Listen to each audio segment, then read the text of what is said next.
Hi, we're back again with yet another video clip on the historical development of the doctrine of the Trinity. Today we want to talk about one of my favorite words in all of theology, and that word is perichoresis. What? That's right, perichoresis. We're going to talk about how this word becomes a very important word in the development of the Trinitarian ideal of the church. The first person to use the word perichoresis was Gregory of Nazianzus, but he used it to describe the way that the divine and the human come together in Jesus. Now, I want to take just a moment and briefly define the word perichoresis for you.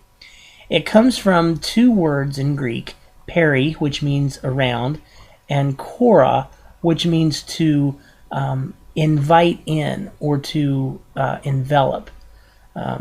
So the idea of perichoresis is to bring one into one's circle. Now that's not an exact and hard and fast definition, but it kind of gives us an idea of what the word means.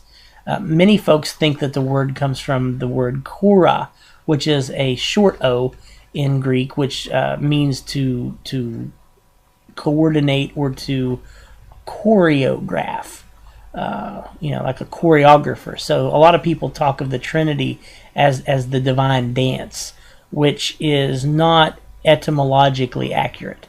The word chora longo, to make room for, is the right etymology. So that perichoresis then is, in Trinitarian language, the idea of mutual indwelling and active participation in the other.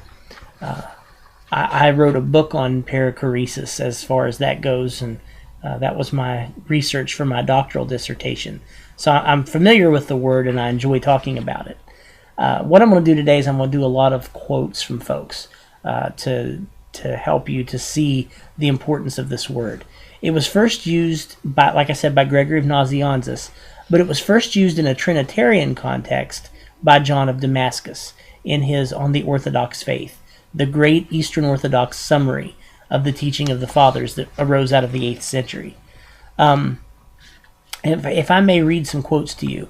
In the words of Roderick Loop, I hope I said his name correctly, in his book, The Renewal of Trinitarian Theology, if today's devotees of Trinitarian theology learn only one technical term, perichoresis should be it.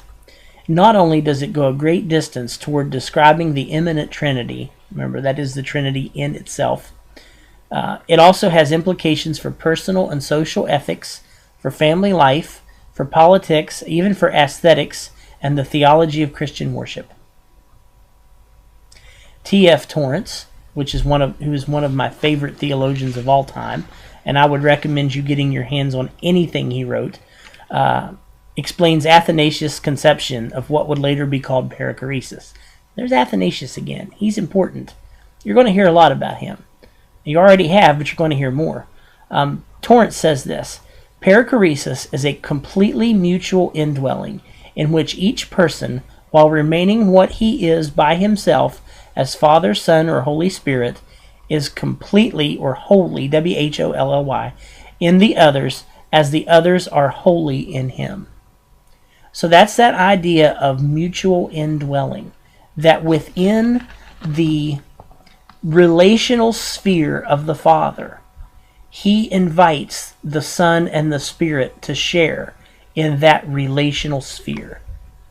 And as the Son's relational sphere, he invites in the Father and the Spirit, and the Spirit invites in the Father and Son, so that they indwell one another, freely moving in and out of each other's relational space.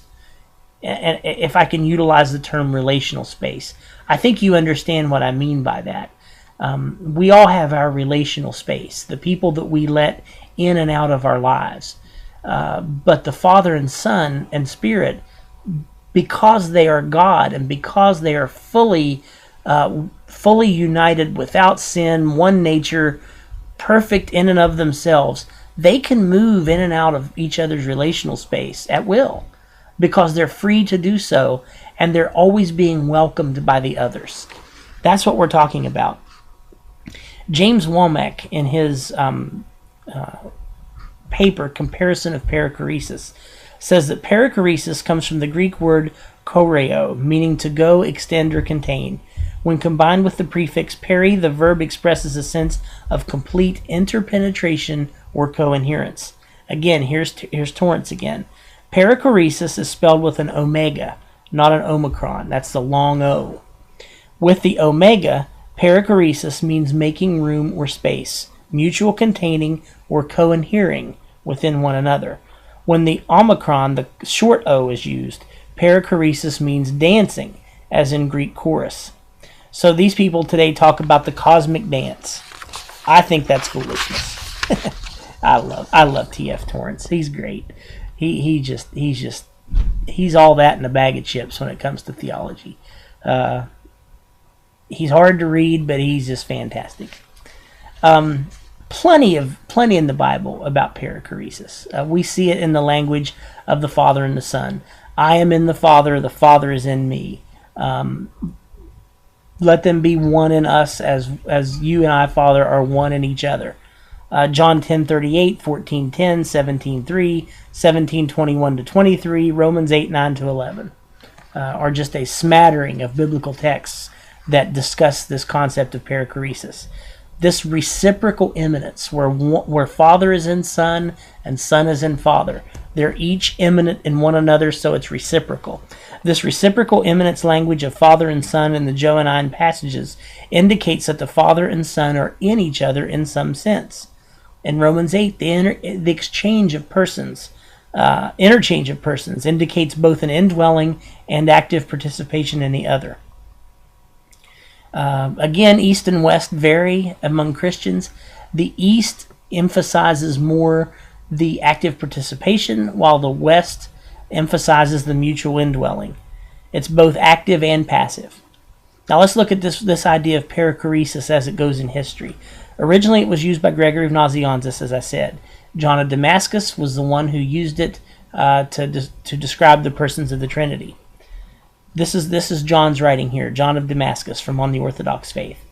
The subsistences, that's the persons, the Father, Son, and Spirit, dwell and are established firmly in one another, for they are inseparable and cannot part from one another, but to keep to their separate courses within one another without coalescing or mingling, but cleaving to one another. For the Son is in the Father and the Spirit is in the Father and the Son, and the Father is in the Son and the Spirit, but there is no coalesce or commingling or confusion. So what we have is coherence without confusion, the maintaining of distinction while being fully and completely unified. That's a beautiful concept. I call it unity and diversity in harmony. All of those say the same thing. T.F. Torrance traces the idea of perichoresis back to Athanasius, although he notes that Hilary of Poitiers, who was a Western contemporary of Athanasius, uses perichoretic language without using the terminology. Athanasius derived his understanding of the doctrine from his exegesis of the Gospel of John, even though he never used the term perichoresis itself. In the West, the idea of perichoresis is translated by Burgundio of Pisa when he translates John of Damascus in the 12th century into two terms distinguished by a single letter. So perichoresis in Greek, it's a Greek word, gets translated into two Latin words, circumincessio and circumincessio, but they're different.